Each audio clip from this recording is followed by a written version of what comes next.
कोलबेज electrolysis. कोलबेज का एक reaction था अल्कोहल फेनॉल एंड ईथर में, ये वो नहीं है। वहां पे कुछ अलग ही प्रोडक्ट बनता है, यहाँ पे फॉर्म होता है एल्केन। कोलबेज याद है क्या किसी को? अल्कोहल फेनॉल वाला सैलिसिलिक एसिड सैलिसल्डिहाइड बनाता है, ऐसा कुछ प्रोडक्ट। ठीक है, तो यहाँ पे हमको वो नहीं देखना है, यहाँ पे एल्केन बनता है, वो भी वो सिर्फ कोलबेज रिएक्शन है वहां पे। यहाँ पे क्या बोला गया है? कोलबेज इलेक्ट्रोलिसिस। थोड़ा ध्यान से देखो, इंपॉर्टेंट रिएक्शन है। इस रिएक्शन का बोलना ये है कि जब भी हम लोग कार्बोक्सिलिक एसिड को, ठीक है, NaOH से रिएक्ट करवाते हैं, ठीक है, इस पे तुमको टेम्परेचर दिया होगा और यहाँ पे लिखा होगा इलेक्ट्रोलिसिस। तो इससे जो प्रोडक्ट बनता है ये R दूसरे R से कंबाइन हो जाता है। बैलेंस करना है तो 2 करके लिख लो और बेटर रहेगा। ठीक है, 2 R आपस में कंबाइन हो जाते हैं, 2 CO2 बनता है और इसमें से H2 गैस रिलीज होती है। ठीक है, ये इस रिएक्शन का ओवरऑल फॉर्मेट है। मतलब फाइनल प्रोडक्ट मेरे को क्या बनने का? एल्केन मिलता है। इलेक्ट्रोलिसिस समझ में आता है ना, क्या होता है इलेक्ट्रोलिसिस? ठीक है, मेरे पास कोई कंटेनर होगा जिसमें एनोड और कैथोड होंगे, ठीक है, और इसमें ये रिएक्शन की जा रही है एक्चुअली में। ठीक है, तो रिएक्शन का जो पहला स्टेप है देखो, ठीक है, पहले स्टेप की अगर मैं बात करूं तो RC डबल बॉन्ड OH जब NaOH से रिएक्शन करेगा, ठीक है, तो Na की तो टेंडेंसी है इलेक्ट्रॉन डोनेट करने की, राइट है। तो सबसे पहले इसने क्या कर दिया होगा? क्या कर दिया होगा? इस OH माइनस को रिलीज कर दिया होगा यहाँ से, Na प्लस और OH माइनस। अब ये जो OH माइनस है ये किसके पास गया होगा जानते हो? ये OH माइनस चला गया होगा इस हाइड्रोजन के पास, और यहाँ से हाइड्रोजन H प्लस निकाल के क्या बना दिया होगा इसने? वाटर। प्लस सोल्यूशन में Na प्लस बचा ही हुआ है तुम्हारे पास, और यहाँ से जब H प्लस निकल जाएगा तो ये क्या बचेगा? कोई बता सकता है? RC डबल बॉन्ड O के ऊपर क्या आ जाएगा? Minus charge. समझा यहाँ तक? ठीक है, अब ये फाइनल सोल्यूशन में ये तीनों चीजें घूम रही हैं, ध्यान दो। ये है मेरे पास एनोड पॉजिटिव, ये कैथोड है नेगेटिव। ठीक है, इसको बना लेना कहीं साइड में तो तुमको आइडिया रहेगा। है कुछ भी नहीं रिएक्शन में, खाली मैं तुमको एक मैकेनिज्म बता रहा हूँ।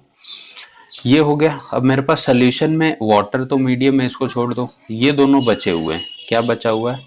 RC double bond O minus और एक बचा है Na प्लस। हमको पता है ये क्या है? एनायन है तो एनोड पे जाएगा, ये कैटायन है तो कैथोड पे गया होगा। ठीक है, यहाँ तक लिख लो, फिर सेकेंड स्टेप में बताता हूँ क्या होगा। ठीक है, थोड़ा सा मैं डायग्राम ड्रॉ कर देता हूँ। ठीक है, ये एनोड था अपने पास, ये कैथोड था। यहाँ पे क्या आया है? RC double bond O minus और यहाँ पे क्या गया है? Na plus. ठीक है, ध्यान दो थोड़ा सा। जो सेकेंड स्टेप है ना, स्टेप 2 जब तुम लोग लिखोगे तो ये जो रिएक्शन होती है ये पूरी होती है एनोड के ऊपर। और एनोड पे पता है क्या होता है? इलेक्ट्रोकेमिस्ट्री अभी तक नहीं पढ़ा है ना हमने, तो अभी तो ऐसे ही याद रख लो। एनोड पे हमेशा होता है ऑक्सीडेशन। ऑक्सीडेशन का मतलब समझते हो? ऑक्सीडेशन का मतलब होता है लॉस ऑफ इलेक्ट्रॉन। तो सेकेंड स्टेप में ये जो कंपाउंड है देखो, RC double bond O minus, इसके ऊपर नेगेटिव चार्ज है, मतलब ये क्या है? अनस्टेबल है। तो ये क्या करता है मालूम है? इस इलेक्ट्रोड के पास आता है और जो इसने एक इलेक्ट्रॉन लिया था छीन के, वो क्या करता है मालूम है? इस इलेक्ट्रोड को दे देता है, ऐसे इस इलेक्ट्रोड को इलेक्ट्रॉन पास आउट कर देता है। तो जिसके वजह से इसने इसका इलेक्ट्रॉन दे दिया, तो इसके ऊपर क्या बचेगा? खाली फ्री रेडिकल ऑक्सीजन का एक इलेक्ट्रॉन डोनेट कर देगा, नेगेटिव चार्ज इसके ऊपर से हट जाएगा। ठीक है, तो ये हो जाती है हमारे पास सेकेंड स्टेप। थर्ड स्टेप पे देखो क्या होगा कि ये जो चीज है R C double bond O, ठीक है, ओ, इस फ्री रेडिकल के इन्फ्लुएंस की वजह से क्या करता है मालूम है, इसका होमोलिटिक फिजन हो जाता है। और इसका होमोलिटिक फिजन होगा तो क्या बनेगा, आर डॉट प्लस क्या, सी डबल बॉन्ड ओ पहले से था, सिंगल बॉन्ड ओ के ऊपर डॉट था, अब ये डॉट कार्बन के ऊपर, जिसकी वजह से ये दोनों कंबाइन करके क्या बना लेंगे, कार्बन डाइऑक्साइड स्टेबल फॉर्म में। अब सोल्यूशन में क्या घूम रहा है, खाली आर डॉट, और कितने आर डॉट होंगे, बहुत सारे होंगे। तो जो फोर्थ स्टेप होती है तुम्हारी, फोर्थ स्टेप में ये आर डॉट किसी और दूसरे आर डॉट से मिलके क्या बना लेगा, आर आर, जैसा कि वुड सिंथेसिस में बन रहा था तुम्हारे। तो इस रिएक्शन का जो मेजर प्रोडक्ट है वो बनता है लास्ट में एल्केन, राइट। तो यही अपने को देखना था, क्या क्या रिलीज हुआ देखो, मैंने स्टार्टिंग में लिखा था हाइड्रोजन गैस भी रिलीज होती है, कार्बन डाइऑक्साइड भी रिलीज होती है और ये बनता है, ठीक है। अब हाइड्रोजन गैस से अपना कोई लेना देना नहीं है, बट वो भी मैं तुमको बता देता हूँ कि कैसे रिलीज होती है हाइड्रोजन गैस। तो एनोड जो होता है, जो पॉजिटिव चार्ज है, उस पर ये रिएक्शन बन के फाइनली सोल्यूशन में क्या बचता है, एल्केन बनता है, ठीक है, समझा भी। तो अगर मैं स्टेप फिफ्थ की बात करूं तो ये एक्चुअली वो बनाता है बाय प्रोडक्ट, मतलब ज्यादा नहीं बनेंगे बट फॉर्म तो होंगे। अब सोल्यूशन में आर डॉट भी बहुत सारे घूम रहे हैं और ये फ्री रेडिकल भी घूम रहा है, तो कुछ केसेस में ये आर डॉट क्या करता है मालूम है, इस फ्री रेडिकल से कंबाइन हो जाता है। यही क्वेश्चन मैं सुनना चाहता था।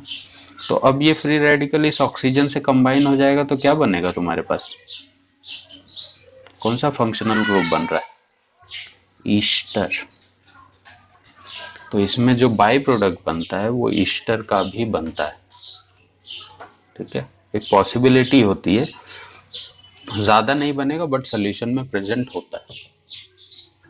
क्या है कि यहां से जो इलेक्ट्रॉन इस एनोड ने लिया हुआ है, ठीक है, ये एनोड इलेक्ट्रॉन ट्रांसफर करके किसको देता है, कैथोड को। अब Na+ को तो इलेक्ट्रॉन चाहिए नहीं, तो ये इलेक्ट्रॉन को ले लेता है, जो अंदर वाटर प्रेजेंट है ना, ये इलेक्ट्रॉन के वजह से आयोनाइज हो जाता है। तो ये तो सारी थी किसकी रिएक्शन, एनोड पे हुई हुई। कैथोड पे क्या होता है, कैथोड पे हमेशा क्या होता है मालूम है, रिडक्शन होता है। रिडक्शन मतलब क्या, गेन ऑफ इलेक्ट्रॉन।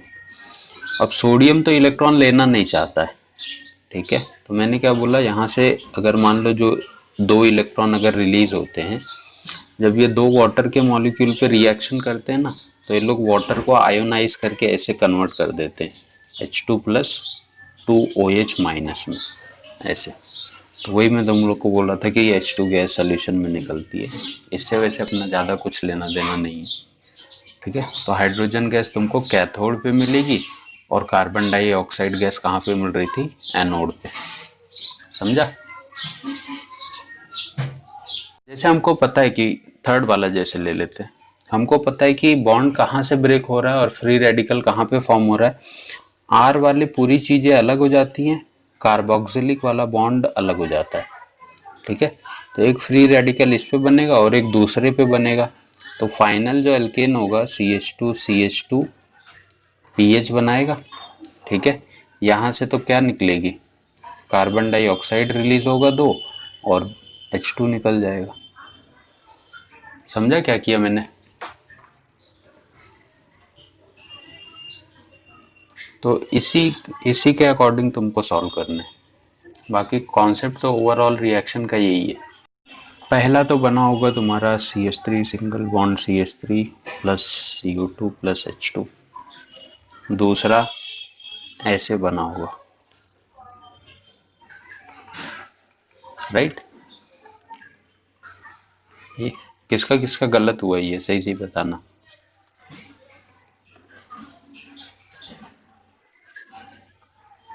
राइट है का, ऐसे कुछ बनेगा तुम्हारा।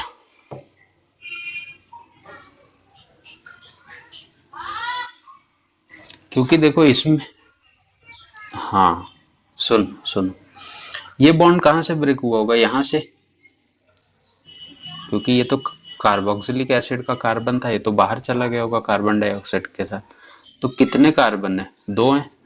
ये 2 कार्बन जब दूसरे 2 कार्बन से कंबाइन होंगे तो कितने बने होंगे? 4 ही बने होंगे ना। तो 1 2 3 4, तुम लोग ने 5 बनाया होगा शायद, या 6 बनाया होगा, इसको भी ले लिया होगा ना। फ्री रेडिकल यहाँ पे आएगा ना।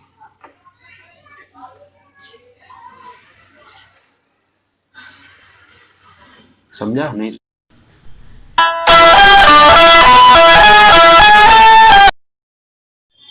हुआ?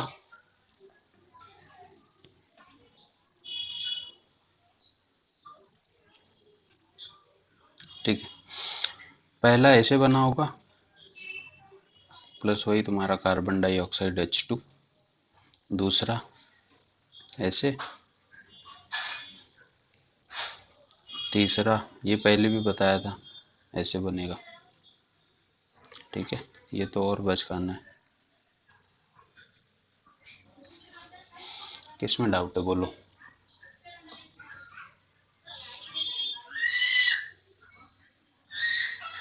फ्री रेडिकल शिफ्ट नहीं होगा, क्योंकि अगर मान ले यहाँ पे फ्री रेडिकल बना हुआ है, अगर ये शिफ्ट करके यहाँ पे आ गया, ठीक है, एक बार इसके पास पॉसिबिलिटी है कि ये इससे डबल बॉन्ड बना सकता है, बट इसके पास क्या पॉसिबिलिटी है? ये हाइपर कॉन्जुगेशन कर सकता था, इसका हाइड्रोजन निकालना पड़ेगा, वो भी होमोलिटिक फ्यूजन में। ठीक है,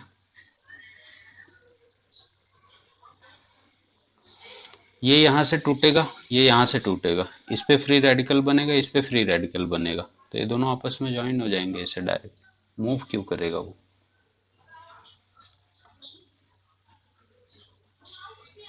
हाँ, शिफ्ट करके अगर यहाँ पे आ गया तो रेजोनेंस में जाता था, बट यहाँ पे अगर इसको सिंगल बॉन्ड बनाने को मिल जाएगा तो ये यहीं पे बॉन्ड बना लेंगे फटाक से। ठीक है, बॉन्ड बनने के बाद स्टेबिलिटी बढ़ जाती है ना, एनर्जी रिलीज होकर स्टेबिलिटी बढ़ जाएगी, तो जिसकी वजह से ये बॉन्ड बनाना ज़्यादा प्रेफर करते हैं कंपेयरिंग टू रेजोनेट होना।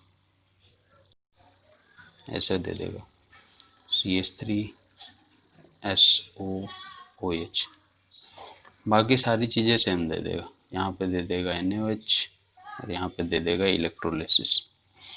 तो ये देख के तुमको ये समझ में आना चाहिए कि ये R ग्रुप सेपरेट होगा। ठीक है, तो पहला प्रोडक्ट तो इसका यही बनेगा CH3CH3, बट पहले जहाँ पे कार्बन डाइऑक्साइड निकल रहा था और H2 निकल रहा था, H2 यहाँ से भी निकलेगा, 2 मॉलिक्यूल्स होंगे तो 2 R जुड़ गए, 2 ये निकल गया, यहाँ पे सिर्फ क्या बचता मालूम है?